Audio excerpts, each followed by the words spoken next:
Good afternoon, everybody. Welcome to LinkedIn Tuesdays. Very glad you're with us this afternoon. It is December 19th, 2023. Please note this event is being recorded and is currently live on Facebook. The recording will be on the Career USA YouTube channel for others to view in the future.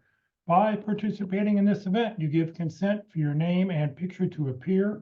Please note that any comments you put in the Zoom chat window do not appear in the recording.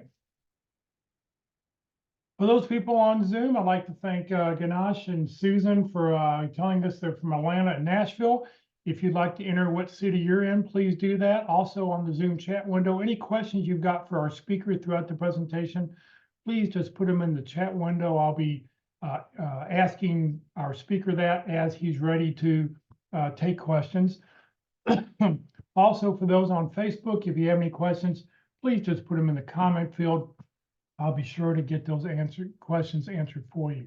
Also, if you'd like to, in the Zoom chat window, put in your name, comma, what you're looking for, a couple target companies, put in your LinkedIn address, connect with everybody else who's on the call today. It's a great way to expand your connections. Well, good afternoon, everybody. My name is Jeff Morris. Back in 2008, 15 years ago, I started a website called careerdfw.org. A website to help those unemployed in the Dallas-Fort Worth area. In 2012, I launched a second website, careerusa.org, to help those around the United States.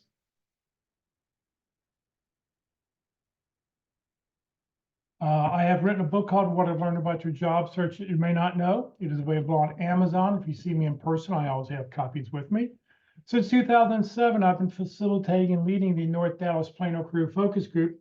We've got a great topic coming up this Friday, and I'll tell you about that at the end of this session.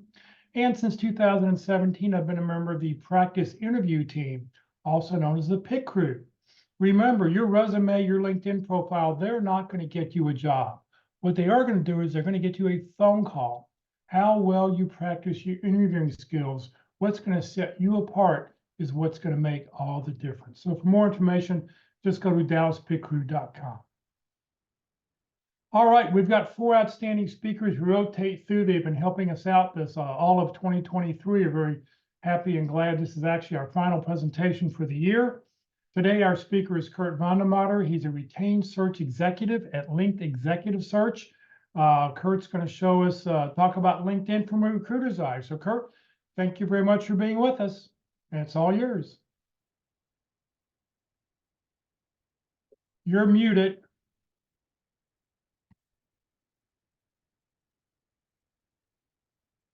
Control A, I think. There it goes. Okay, well, good. Exciting. We got some folks on from Atlanta, and where was the other town? Chattanooga? No. Atlanta, Austin, or Nashville. Nashville. Okay. I was with my Connecticut. We also have Danbury, Connecticut. Good. Well, I was with my granddaughter at the park the other day, and we were in one of those cars, and we were going to Chattanooga. Well, let's go to Atlanta, and let's go to all of you that are here today to listen in. You've got a lot of things that you could be doing today, and you've chosen to be here with us, and so my hat's off. Merry Christmas, Jeff, to you. I'm trying to mute my phone here. And Merry Christmas to you and everything that you do for this community and for the people that are unemployed. I recommend, I think just about every candidate that I talk to every day that I'm coaching, and I don't do it formally coaching, but I just informally talk to candidates every day about what are they doing, where are they going. I always use you as a reference that this is one of the places people ought to come. So I hope that the new year brings, all of your wishes come true. How's that? Thank you very much. To that, this meeting is not about me. It's about everybody here today. So if you've got questions, there's something that you've always wanted to ask a recruiter, then this is a great time to throw that question up there, and we'll try to get that answered. We'll make it a priority to get that answered. Because today this meeting's about you all. It's not about me, or Jeff. and you're all looking at the clock, watching the hours tick by before the holiday gets here, and thinking of all the things that you got to do. Tables you got to set, flowers you got to buy, presents you got to shop for, and you've taken time to put all that aside for the next hour. So make it worth your time. And again, any question you've got, I'm an open book, and I'll give you an answer to anything that I've got. Jeff is my wingman on this, so he'll keep an eye on those questions, and some of them he may hold off because he knows that I'm going to get to that subject, and others he'll interrupt me and say, let's pivot here for a minute. 2 seconds about me. Why why am I here today, and what value do I bring to the equation? I'm a retained search executive. We're going to get into that. I've been doing this for 16 years. I've probably filled 900 jobs in that 16 years. I work with privately held companies that are family owned. I work with family offices. I work with publicly traded companies. And I've worked across the chain from filling CEOs, CFOs, CMOs, CIOs to filling in admins for the CEO when we place that role. So came out of corporate America, not as a HR executive or as a recruiter, but as a sales marketing operations person. PepsiCo, Dr. Pepper, 7-Up, AT&T are some of the brands that I work for, in addition to doing some startup technology stuff. So 16 years ago, started Linked Executive Search. That's certainly not one of the areas we start on, Jeff, but you know, we ought to be looking, not only this week, but over the next couple of weeks as we head into the new year. And that may be some questions that folks have today as far as, what should I be doing over the next couple of weeks? What's the momentum of the market? How can I best use that time? And then as I accelerate into January, which is just a couple of weeks away, what should I be keeping my eye on? And so that's a little different spin today, Jeff, that we can talk about. But I think that in essence, I think that the fact is you're still working, you're here on this call, again, demonstrates the fact that you want to continue to learn. And I think that is the key and the priority is that it's going to be natural over the next couple of days and into the next week that we shut things down. But if you get tired of wrapping presents, or you are done doing dishes and you've got some extra time, it never hurts to spend some time on your job search and putting those lists of priorities of what you want to do and what you want to accomplish into the next year. Reaching to companies probably through this week is still not is going to be an option, but after this week it'll completely shut down, and I wouldn't be surprised by Thursday if companies are in quiet mode. But let me share what it looks like. That's from a candidate's perspective. Okay. So don't stop working is my suggestion. But understand that it's going to be harder to get a hold of hiring managers, recruiters, and so forth over the next 10 days. From my view, though, is I just initiated a new search 3 weeks ago. I've had 2 conversations with 2 other companies about searches, one in Chicago for a CEO, one in South Dakota for a CMO. And then I'm having breakfast tomorrow with somebody that's got just all kinds of positions they're looking to fill all over the country. I think probably more on the lower end. But the fact is that they're getting ready to hire after the first of the year. So from my perspective, you're not going to see my view, my lens until the 1st of January, the 5th of January, the 7th of January, because I'm probably not going to ink these deals between now and the end of the year. But I certainly will be, my guns will be loaded in the event that work comes our way. Our guns will be loaded and ready to blast, communicate, post, open the doors, start our searching immediately after the first of the year. So what can you do to be ready? We'll talk a lot about that today because that's what we're going to look at is LinkedIn. Jeff, what questions do we have thus far? Anything? No, nothing yet. Everybody's Okay, just good, putting their contact information. good. So one of the first things I like to help people understand is there's three kinds of recruiters.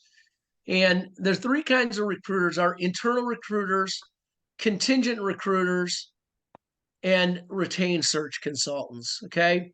So why is it important that you know when you're talking to a recruiter which recruiter you're talking to?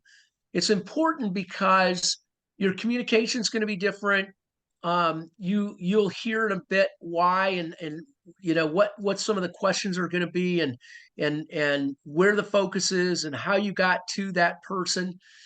So in-house recruiters are recruiters that work for large companies.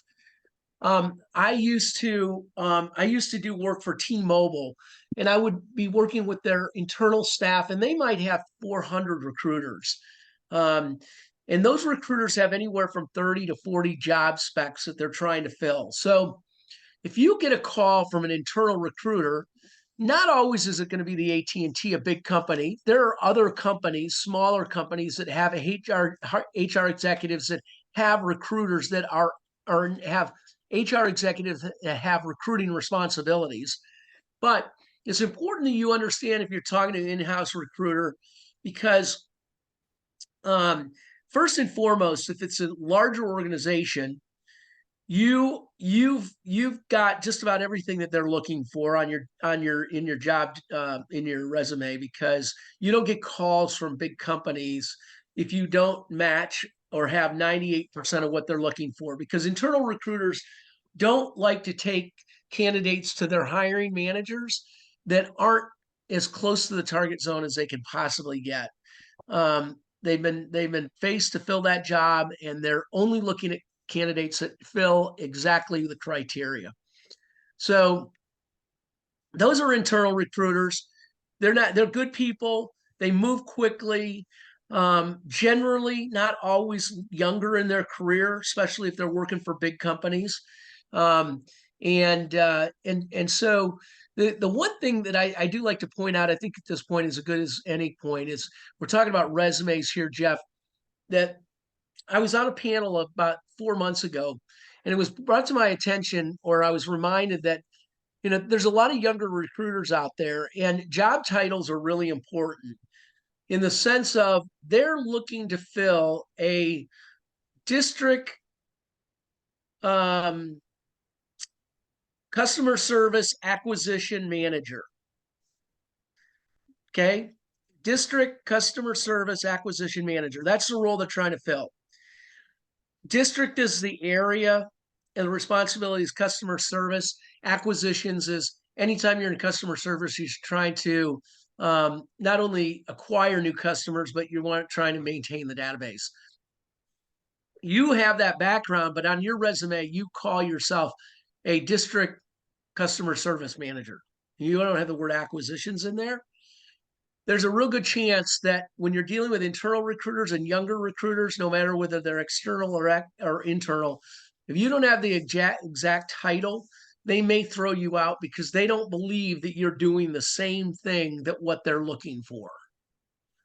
So just keep that in mind, that as you're applying for jobs and you see that they're looking for a district customer service acquisition manager and you've got district customer service manager, you've been a part of acquisitions and you've done that and help acquire and keep new existing customers.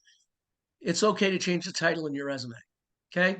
The only place you can't do that is when you're filling out a job application, but that may help open up new doors and may help accelerate some of your conversations.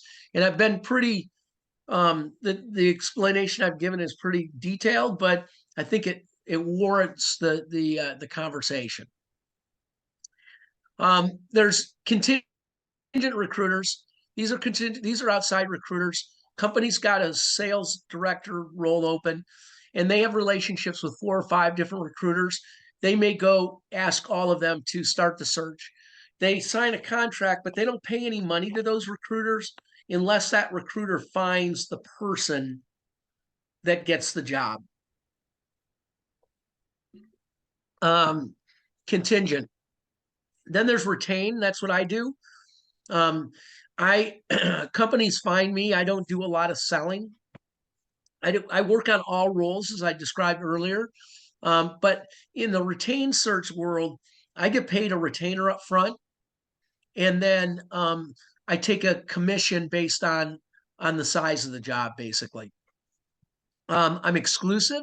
There's no other recruiter that's working on the job, and I have a contract with the company. I'm partnering with the company, and that contract generally lasts anywhere from 90 days to 6 months. Um, and we just have a probably a more open conversation, communication, because they're paying me a substantial amount of money to fill that job. And so it's my job to challenge that organization on exactly what it is that they're looking for. I would tell you that that comes into that plays in the favor of candidates in many times, because I'll have a tendency to present candidates that might be outside the exact realm of what the company is looking for, challenging them to, are you sure that you don't want somebody that's got this experience versus just all this experience? And so I have the ability to have conversations with recruiters, with companies, owners, CEOs, hiring managers that's a little different. The contingent guys, since they're not getting paid anything up front, it's a race to the finish line. So they send a lot of resumes. They don't do as much research. They don't have as many conversations. They don't get to know their candidates as well. And thus, because they're racing to the finish line to get the candidate in there that gets the job offer so they can get paid. Okay. So that's a little bit about recruiters. Hopefully, as you are speeding down the highway and the phone rings and John McKenzie's calling, you now have a little bit more information and maybe a little more confidence to, at some point early in the conversation, to say, hey, John, wait a minute, tell me a little bit about yourself. Remind me what recruiting firm you work for, or I'm not familiar with that firm. Is that a contingent firm, or are you a retained search executive? If they're an internal recruiter, they'll likely tell that up front, that my name is Sally Mae, and I work for AT&T. And so you'll get that information real quickly from them. But when I call candidates, my line is, this is Kurt VandeMotter. I'm a retained search executive, and I found your contact on LinkedIn, or I was going through my database and I found your resume. Would this be a good time to chat for a few minutes? So I generally don't give a whole lot of information, but open a conversation to answer any questions a candidate's got, because the relationship that you have with a recruiter, if you're working with a recruiter, an external recruiter, is really critical. The communication that you get from them, the communication you get back from them, is just really, really, really important. And so you want to build a strong relationship with that recruiter. Okay, Jeff, how about we jump over to Well, LinkedIn? we've got a question. Susan says, just to clarify, it's okay to make the job title match within a resume, but should stick to the original title in the application, correct? That's correct. Okay. And let's see, regarding the tweaking of a job title, sort of the same question. Regarding the tweaking of a job title on a resume, if you apply and it just asks for a resume and it's a very short application, does that count as the application? Read that one more time. All right, regarding the tweaking of a job title on a resume, if you apply and it just asks for a resume and it's a very short application, does that count as the application? I would change my resume to make it equal the title of what you're applying for. Does that answer your question? Yep. Thank you. Yeah. Okay. Okay. So where do I go share screen, or do you go share screen? You go share screen. You haven't given me access to your LinkedIn account yet, so. Here we go. You can have it anytime, Jeff. Does that show up? Not yet. How about that? No. No. So my grandson says, "Not yet, pops." Participant screen. Okay, it says it's been disabled. What does that mean? Well, you should be able to share screen. Oh, let's see here. Here we go. Let me try this. All right, something changed. Now try to do it. Oh, did I not make you? Oh, you know what? I didn't make you a co-host. Sorry about that. There we go. Now you're good. Now it's up there, right? Right. Okay. Okay, so what we're looking at here, everybody, is this is LinkedIn Recruiter. So let's talk about LinkedIn Recruiter a little bit. Help you understand what the product is, how it was developed, and how your recruiters use it. So this is a product that recruiters paid for. I don't know what my annual nut is on it, but it's not cheap.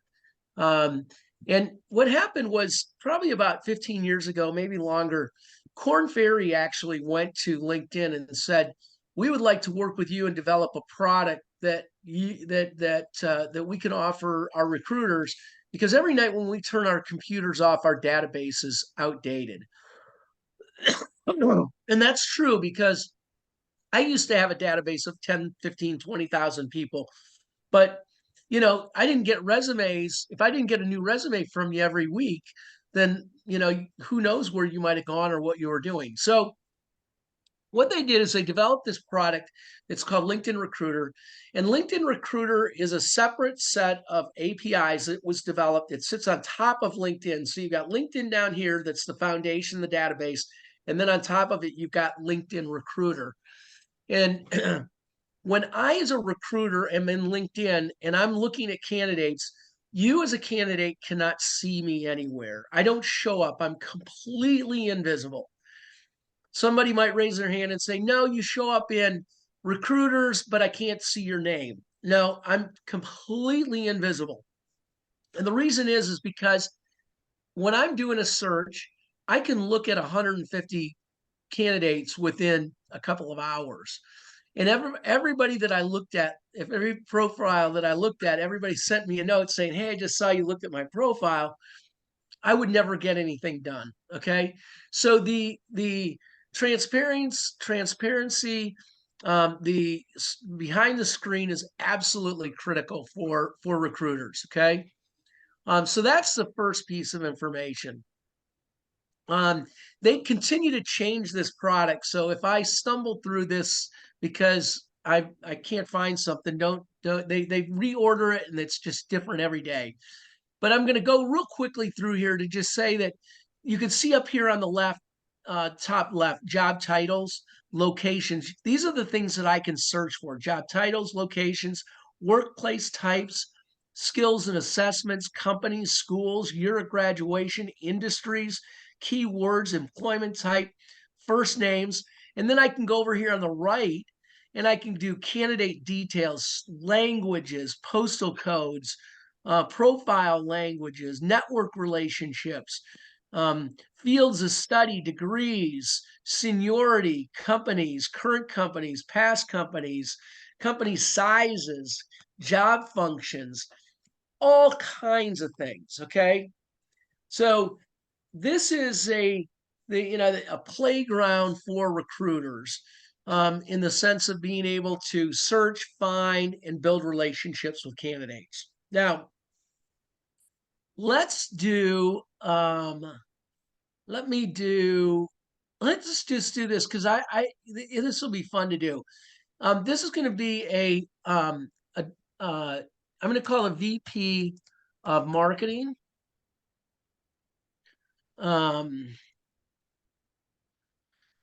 And then it gives me other titles that I might use because remember, you don't always have the same title in your resume. Because of the company you work for, it might be a creative title, but there's a lot of different things that people are called in marketing. So I might go down and say digital officer, um, vice president, strategic marketing, marketing services, head of marketing. Okay, that's 5 or 6 titles. Now, the location is going to be irrelevant because it is South Dakota. Okay, and I'm not going to find this person in Sioux Falls, South Dakota, they would have already found this person. They would never hire me to do this search if they already knew the person and that person lived in Sioux City, Iowa, or Sioux City, South Dakota. So I am not going to put a location in there. Okay. There's no location because I'm going to have to relocate somebody to this region. Now, I'm going to start off as a recruiter. I start off really big and then I funnel it in. When I tell you what this company does, um, they're in the weapons business. Okay, I'll leave it at that. But it's not. They're not. You know, I know that that doesn't have a very clean, name and nomenclature in today's world. So I'm going to leave it at that. But what the work that they're doing is good work. It's legal work. And they're selling to governments, they're selling to agencies, they're not necessarily working with, and they are definitely not working with private ministries of any kind. So we'll leave it at that. But with that, I might funnel that down to looking for people that are in Colorado, Iowa, maybe some of the surrounding areas, Montana, people that, use guns or around guns. Those are more maybe areas. But for right now, as a consultant search guy, I'm just going to look nationwide. Here's another reason I look nationwide. I have a friend of mine that's in the business as well. He just completed a search for a company in Montana for a chief marketing officer, and they were in the jewelry business. And he's ended up relocating a CMO from Charleston, South Carolina to Montana. And the reason they're relocating is because his wife is from there originally. Okay. That's a goal. That's what I'm looking for, is somebody that wants to get back to Sioux City, that grew up in that area, their wife is from that area, they have roots in that area for some reason, and they just so happen to have some of the other things that we're looking for. So again, locations, we're going to keep it open to. I'm going to put in United States because I don't want to look at foreign candidates. So I will put in USA. And then workplace types. This is generally for on-site, remote, hybrid. This is on-site only. So I'm going to go ahead and select it because I don't want to, we don't want to talk to candidates who want remote. That's not an option with this organization. Skills and assessments, not really concerned about. Now, companies, this is where I might use Chat GPT, and I might go in and give me a list, Chat GPT, of all the outdoor kinds of companies in the United States. Yeti, as an example, some of those kinds of companies. And I'll give them 3, and then Chat GPT will give me 100 companies that are in that space. And I can then build a Boolean or come in and load those companies in here as my search. So that's just gives you an idea of some of the tools that we use as recruiters. Schools is not important. Year of graduation is not important. Industries, let's call it sporting goods. I don't know if that's going to pull up or not. Sporting goods manufacturers. Okay, good. Keywords, as I continue to build this funnel down, I might put keywords in, but not right now. Employment type, this is a full-time job. I'm not going to worry about that. And first name, I don't have any names. I'm going to hit search and let's see what we come up with.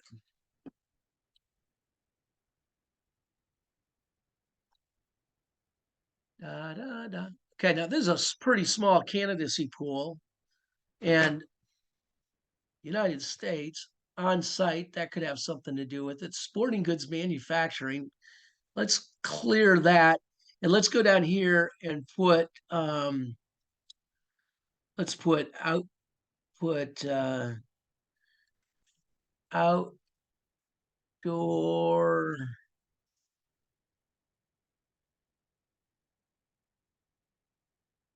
Let me go back.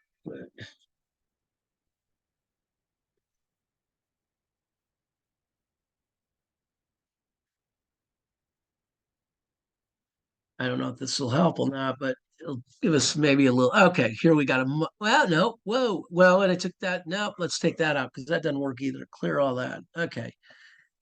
Now we got a huge talent. Here we got a huge talent pool, but all we've got is CMOs. We don't have any industries in there. I got to go back and put in outdoor or sporting goods. I'm going to put,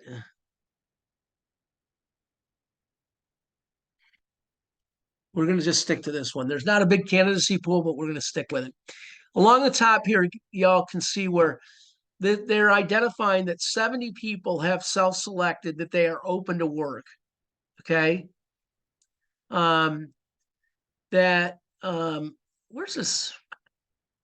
Okay. 70 people are open to work. 17 are active talent. They have made changes to their profile within the recent month or so. And so they are active. They're considered active talent.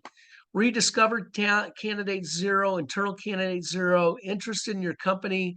Nobody in this portfolio is following me, and have company contact 0. So let's just start off by saying that we're going to start with the 70 here, okay? And these are all people that are open to work.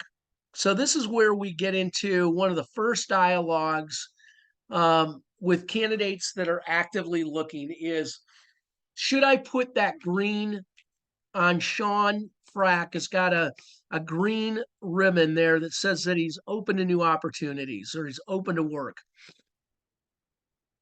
Question and debate is should you put that on or not? And here's my recommendation. If you are actively looking for a job, you have been released from your company, you are no longer on their payroll, you have been released, you're not going to the office every day, you should probably put that green wreath on. And it does two things. There's two ways to tell recruiters that you're open to new opportunities. You can tell recruiters that use LinkedIn Recruiter that you're open to new opportunities, and you'll show up in this box. Or you can also put the green wreath on and show everybody. The reason that you would show everybody is because there are people that are going through LinkedIn every day that don't necessarily have access to LinkedIn Recruiter and wouldn't know that you were open to new opportunities unless they had that green wreath. So these could be people that you've worked for, people that have called on you, people that you've managed in your past that may be just sprawling through LinkedIn over the holidays. They see that green wreath and they call you and go, dang it, Robert, I didn't realize that you were out of work. Let's chat. I've got a new opportunity, or a company I'm working with is looking for a guy just like you. So you're likely to pick up some phone calls and some traction from people that you might not expect by putting that green wreath on. A lot of people consider it an ego thing. I had a meeting with a gentleman the other day from Pepsi. He'd been there for 18 years, and he just can't get past the fact that that is just a negative connotation, that I'm unemployed and nobody should be unemployed, and I don't want that green wreath. And I tried to walk him off that wall or walk him off that bridge, but at the end, I don't think that he still believes me. But I, as a recruiter, don't see anything wrong with it. I present candidates to companies that are candidates that are actively looking, candidates that are passively actively looking, candidates that are, hey, sounds like an interesting job. I've got a great job, but yeah, let's talk about it. So I would get away from the notion that I'm unemployed and I don't want people to know, because if you're unemployed, you should let everybody in your network know you're looking for a new opportunity, not just recruiters. Okay, so you can see there were a whole bunch here that don't have that on there. They're that green on, and they're all open to work. Let's look at Sean just out of curiosity, because he's put the green wreath on there. Consulting partnership, see pretty quickly at the top what he does. He actually lives in Dallas. He came out of sporting good manufacturing. I don't know what tour consult. Oh, it's a consulting company. So that was a company he co-owned or was an owner of. Before that, he was with Deckers. That's a product that most people know, I think, is a clothing line. Brown Shoe Company, that's a well-known company. Um, he was an athlete, Dutch Football Club. Um, interesting. So interesting young man. But what's missing from his profile is he's actively looking. There's one major thing that he's not done for to help himself out yet, and that is he has not given us his contact information in his summary section here. So if you are actively looking, you're out of work, or you're even passively looking, and you want to create more activity, immediately go into your summary section and put your email address and your phone number. When you do that, you move to the head of the class for recruiters, because if I wanted to talk to Sean, there's only one thing that I can do right now. Okay. I could two things. I could go to Tour Consulting Services, find out they're here in Dallas, what's their headquarters, see if I could get a phone number, call in, and see if I could get Sean on the phone. The second option is I go in and hit this InMail. And an InMail, everybody's familiar with it. LinkedIn Recruiter gives me the ability to build these letters so that I can send out letters really quick. So I have already typed out drafts of emails that I want to send people, and I can customize them with their name and information on there really quickly. So in a course of an hour, it doesn't take me but maybe an hour to send out 40 or 50 messages. But guess what, guys, gals, ladies, gentlemen, everybody on this call, the number of InMails that candidates reply to is very, very, very low. It's only about 8% in LinkedIn. Okay. And so if you apply that number to what I do, thankfully my numbers are in the 18, 19% category, but I send out 100 notes. I'm only going to get 18 or 19 candidates that reply back to me. Only 18 or 19 out of 100. So if you are a candidate that's given me your contact information, your email address, or your phone number, you move to the head of the class, because I have the ability to have a conversation with you immediately. Okay. So if you don't want to put the green wreath on there, definitely put your contact information. This summary section is the best real estate that you can take advantage of. It gives you the ability to really write in keywords the things that you've done. And it's a great place for recruiters to find you when we're doing keyword searches. But it's a place for us also to see real quickly, when we speed read, what you've done without going through your whole resume. Now, Sean has done a nice job of giving us, he's been with this organization for 8 years. He's a co-owner. So if I'm recruiting for Sean, I'm thinking in the back of my mind, why would he want to be getting out of this business if he's a co-owner? And can I afford this guy? He's got a consulting business. He's been doing it for 8 years. There's no way I could afford him. So I'd want to have a quick conversation with Shane to see, or Sean, to find out what was his motivation. Why is he interested in leaving? And to try to learn a little bit quickly about what's his motivation before I engage in a large conversation. But he's done a really good job here, everyone, of telling us what he's done and the things that he's done. He's applied dollars to it. Account manager for client KT Tape, 2 million worth of partnerships with US Soccer, USA Track and Field, Triathlon, detailed information about the things that he's done and the companies that he's worked for. So I applaud him for all of that. He's a young guy. Doesn't matter, because this particular client is not asking for a young or an old person. He's with ACES, so that's a decent brand as well. So great candidate. The thing that would be missing right now would be, Sean, I just wish that you had given me your contact information so that I could call you directly and I wouldn't have to send you an email. Okay. Let's go look at a couple of these others. Any questions coming up? There's been a couple, but I've been answering. Somebody says, is the summary the same as the about section? Yes, in LinkedIn. Yep. And when you do a search and you put in certain like keywords or something, it's looking, I answered that it's looking at your entire profile. So as long as that information pops up anywhere in your profile, it'll be highlighted for you to see. Correct. Yep. So here's another strong candidate. I mean, strong profile. He's open to new opportunities, but he's not, put the green wreath on. He's got a nice summary section here, okay, about things that he's done. But I'm scanning it really quickly, and I don't see anywhere where he's got his contact information, his email address, and it would be so easy for him to slip that in there.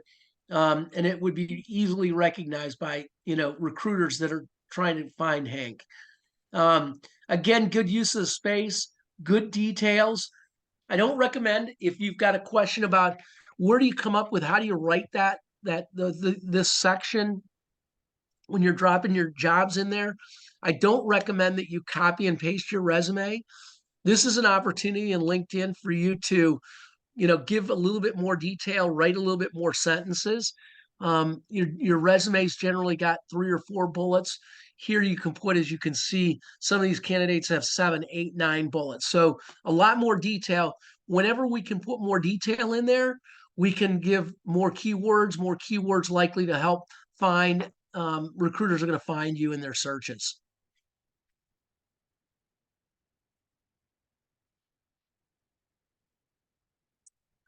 All right, we had a question pop up here. I won't read the name. It says, I've been out of work for 6 months, but I have not stated that I'm no longer working for my old company on LinkedIn. Is that okay to leave up? I do have the open to work in LinkedIn. I don't know if that means the open to work banner or just open to work for recruiters. Okay. How long do you leave when you're when you left the prior company? When do you tell people you're no longer there? Yeah, I mean, you run a risk after you've done that for about 4 or 5 months. I think, Jeff, you can get by. Well, they gave me a 6-month severance, so I kept it on there. I kept employed. But I think in general, 3 or 4 months is when you put an end date on there. In LinkedIn, it's okay if in here you've got experience where you're talking about. This person is the owner of Probats, March 22 to present. Um, is it okay to leave that present on there for 6 months or so? If you're actively looking for a new job, then I think you're misrepresenting yourself. So you should probably put an end date in there. March 5th or April 1st, 2024. Okay. Um, the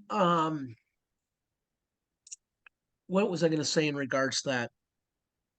I think that but also for that person to ask, just make sure you put your contact information, your email address, and your phone number in your LinkedIn profile in that summary section, because um excuse me. Hold on just a second.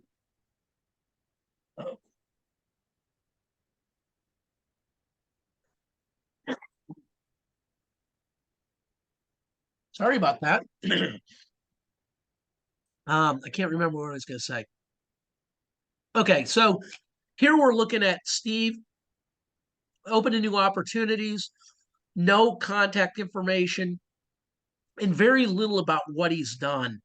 Um, he's got 2 companies. It looks like he's got Steve Blinn Marketing that he owns, and he's also the owner of Probats. He's also the vice president of Miracle Nutritional Products. Okay, because it shows that he's still present there. So, for a recruiter, this is very confusing.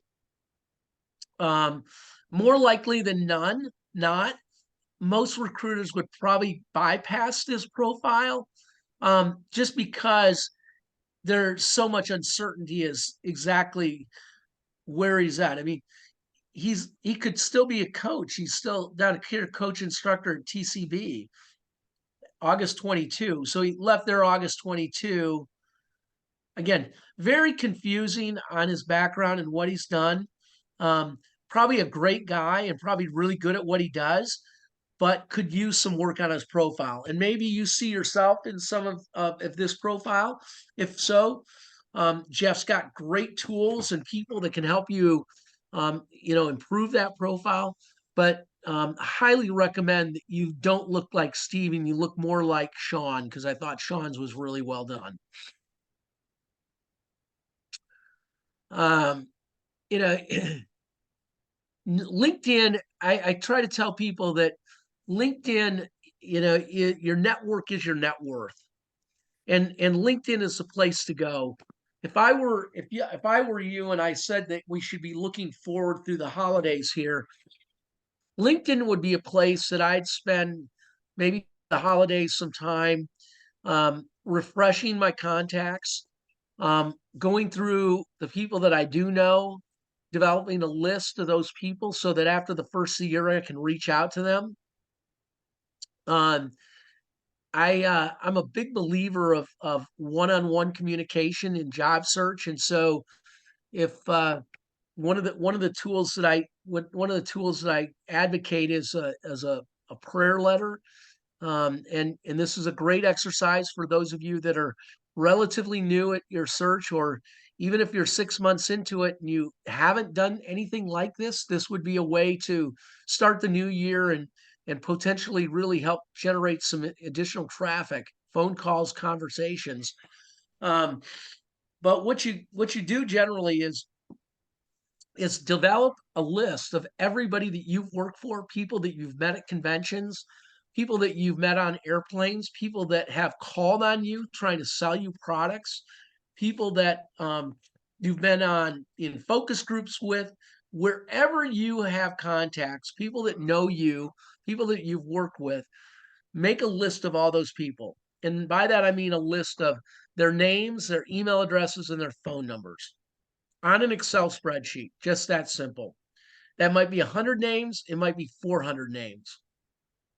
Um, and then after the first year, what I want you to do is take the month of January, if you haven't done anything like this, and I want you to literally reach out and start calling every one of those people one by one. Hey, Alan, Kurt, we haven't talked in a long time. I'm looking for new opportunities.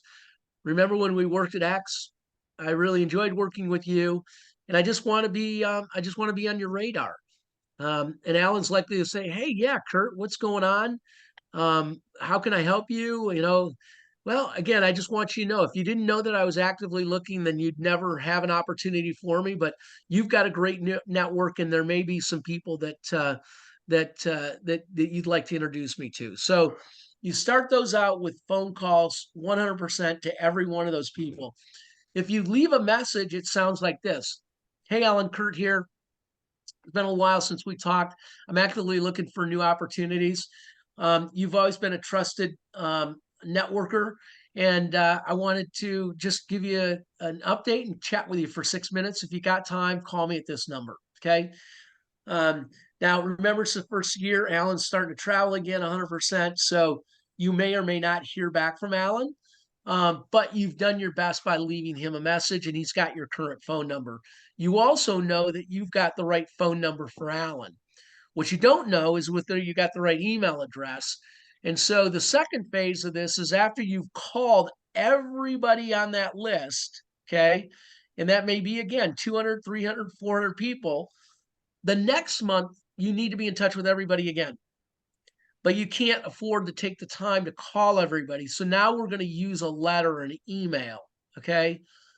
And, you know, you do not need to rewrite this letter every month, because the chances of somebody remembering exactly what you sent with them last month is highly, highly unusual.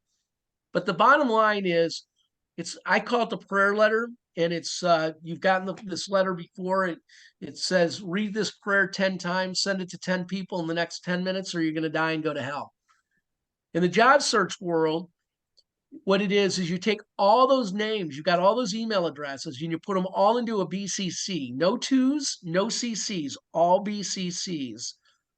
And then the subject, it says great people know great people.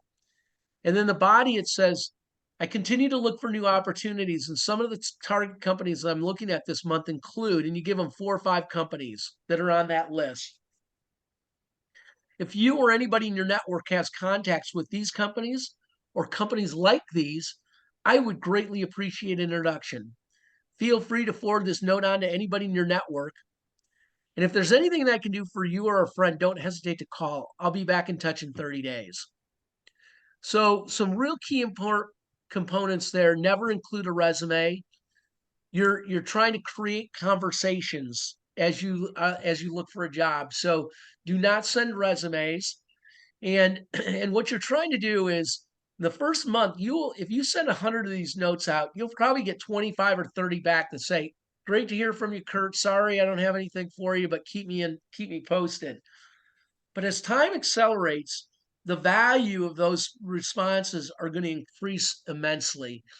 And I can't guarantee what your results are going to be. Everybody's results are differently. But if you send this note every month to that list of people, your network is working for you now. Now, January 5th or 6th or 7th, February 5th or 6th, because you took the whole month of January to make the phone calls. February 5th, when you send that letter out, now you got 300 people that are looking out for you every day that had maybe forgotten when you call them in January. And then you send another note in March and they forgot because, oh gosh, Alan's a great guy, but I didn't get back to him from his call in January. So it just works exponentially. And so I can't tell you the magic. I wish I had the analytics behind it, because everybody that I try to get to do this that does it, they call me afterwards and say, wow, it worked. My phone rang and I had many opportunities when it came to the end, not just one.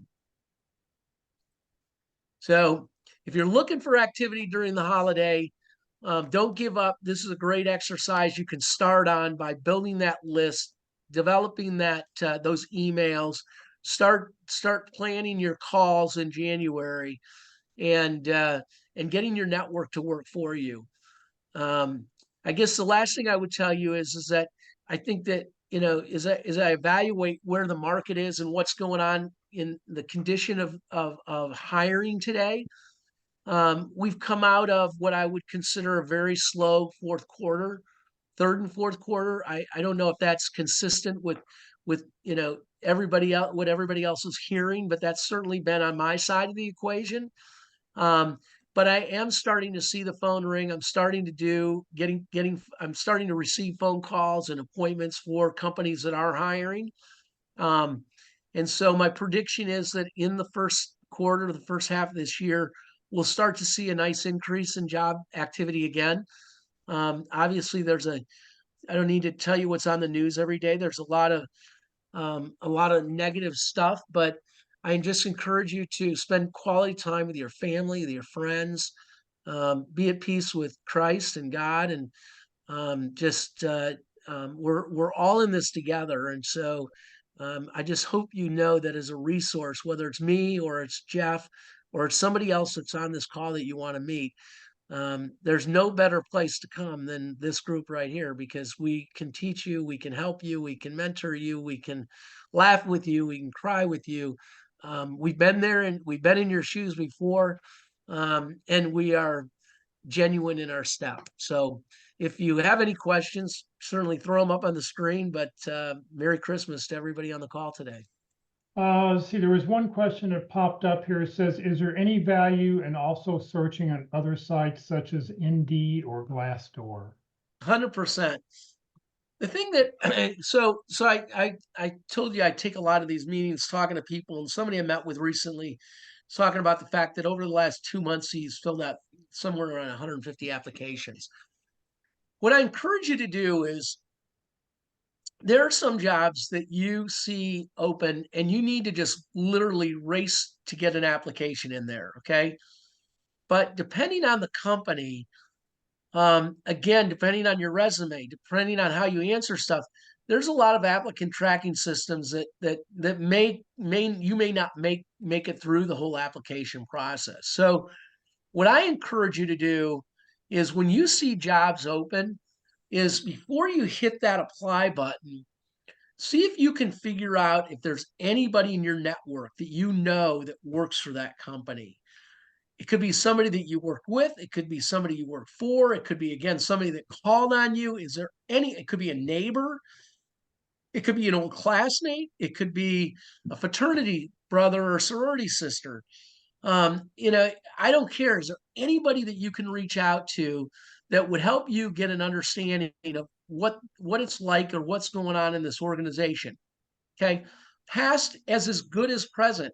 Past, why did you leave? What's really going on over there? Would you go back if you had a chance? What are the biggest problems they're trying to solve? What keeps them up at night? Great questions to ask somebody like that. Somebody that's working for the company today. Again, asking them big questions about what are the biggest problems your company's trying to solve. Are you a technology? Do you use technology to solve problems? Do you use people to solve problems? Who are your biggest competitors? You've done a little bit of research, so if you can have a little bit of a dialogue with that person before you jump to the question of, hey, this has been a great dialogue, and do you know about anybody over in marketing that you would hand deliver a resume to, is where you're trying to get to. But if you can find a couple of people that work for that company or used to work for that company, and if they used to work there, one of the last questions is, do you know anybody that's still working over there that I could reach out to? Because the last thing you want to try to do as a candidate, and don't take this wrong, but the last thing you want to do is send resumes to recruiters, okay, internal recruiters. This gentleman that I told you I was meeting with, he said, I'm doing that. I find a company they're hiring, I find out immediately who the recruiters are. I'm like, what? Why you're talking to recruiters? Why are you calling recruiters? You're a VP at Pepsi-Cola. You should be calling in to CEOs and senior executives in IT and talking about what you've done and how you solve problems. What they're a dead end when you're trying to call into big companies, especially recruiters. So, um, you know, So you don't if recommend, so John, you don't remember, Kurt, you don't recommend doing that? Because I was talking to somebody this morning and they were like, we were just having a networking call and his position was, I've started doing that and I've gotten some traction on that, but you don't well, recommend it. well, you can as one of the things that you do, as one of the things, but don't put all your eggs in that one basket. Understood. You reached out to Sally. She's the internal recruiter for this particular job, and you found her, and she's excited to have a conversation. But don't assume, because Sally's Kurt, and I'm telling you that I'm talking to 10 people. I'm not just talking to one person. So I would then go try to find other people in that organization. And if you can get to a hiring manager before Sally gets there, hey, likely the hiring managers, if they're working with an internal recruiter and they've got a good relationship, and a resume comes to a hiring manager, sometimes the hiring manager will pick up the phone and call you directly. And other times they'll send it back to the recruiter and say, this person looks really good. Would you get on the phone and find out what's going on in their career? Why are they looking for a job right now? So it depends, and it depends on the level of the job as well, right? But no, I wouldn't stop doing that, but don't use it as your only stopgap. Fair enough? Got it. Thank you. Now, I've Yeah. also heard the negative that if you send a resume in and then the recruiter reaches out to you, if they already have your resume, then you've burned that bridge with that recruiter. Say that again. If you send a resume into, let's say I'm targeting a company and I find a recruiter and I send my resume into that company without having a role there, and then a resume, and then a recruiter starts looking, that you've burned that relationship, that the recruiter won't have a relationship because they've already got your resume. Yep, those are more contingent recruiters, okay? Because by the time a retained recruiter's got it, that database, one of the first things I tell a company as a retained search executive is I say to them, hold on, I'm gonna shut this blind. Um, if I'm working, so I was working with Valero in their IT department last year for a while. And they had been trying to fill the job for 6 months. So the first thing I did was ask them for a list of everybody that they've talked to. Because the last thing I'm going to do is get to the point where I've got 5 candidates. I send them in and they've already met with 4 of them. And that nix-nays my whole talent pool. So I asked for a list right up front. And if you're not on that list, I don't care where your resume went because it could have gone in there 2 years ago. You're an active candidate in my candidacy pool. So what's happening is these are contingent searches. Typically, you've applied for a job in that company. You could have applied 4 months ago. Your resume is still in their database. I'm a contingent recruiter. I present 10 candidates. I send 10 resumes in. The recruiter internally or the person internally sends back a note and says, these 4 candidates aren't qualified or aren't, we can't accept them because they're already in our database. We have conversations going with them. That's what that conversation is. Gotcha. Thank you. I have to drop, guys. Thank you very much, Kurt. Yep. Been a Good luck. Thank you, guys. Yep. Well, Kurt, thank you very, very much. I think great information. I mean, as always, thank you for, being with us. I think this is our 199th workshop we put on this year. So thank you very much for being part of that on Tuesdays. And Merry Christmas, Happy New Year, and we'll see you next year. Love it. Peace. Thanks so much. Great. All right, for everybody else, let me share a few more slides. We'll get out of here. I did include that prayer letter is in the chat feature. So if you want the letter that Kurt was talking about, it is in that window. You can download it right there. We are not going to have any LinkedIn sessions for the next 2 weeks. Have a Merry Christmas and a safe and Happy New Year. Our next LinkedIn session will be on January 9th. If you're part of our mailing list, you'll get the emails and you'll find out all about that. All right, if everybody will please raise your right hand and repeat after me. I, Jeff Morris, promise to always send a personal note whenever I send a LinkedIn request to connect with anyone.